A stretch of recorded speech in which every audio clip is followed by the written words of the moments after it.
Sinche toolayiok nchekini orkerai eyiai enkitok ilarin 16 oitu ilang'ie enkolong ntokini akeni are neekini euni enkaji eyie iyiok mikintoki ainyal inkera ang.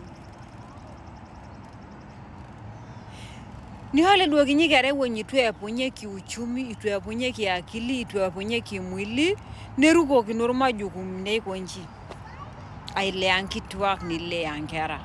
Emuoyia ena, irrogita ena, irrikaja ena. Nihene duo kiti sotore nasoti hole duo kiti kerai, nihene duo kuti kishu nasotito le duo kinyi kerai aiturrur, nihaki atua irmajukumuni pookin liatua nkituak onkera duo naata. Kanu kenya pookin ilo kerai ometaa orkarsis. Kanu kenya epunye ilo kerai enkiturruru ake kwapu neyai. Iturruro enkunyi kwapu neyai. Masikini kifugita. Paikijo ake mikira masikini, kira masikinini.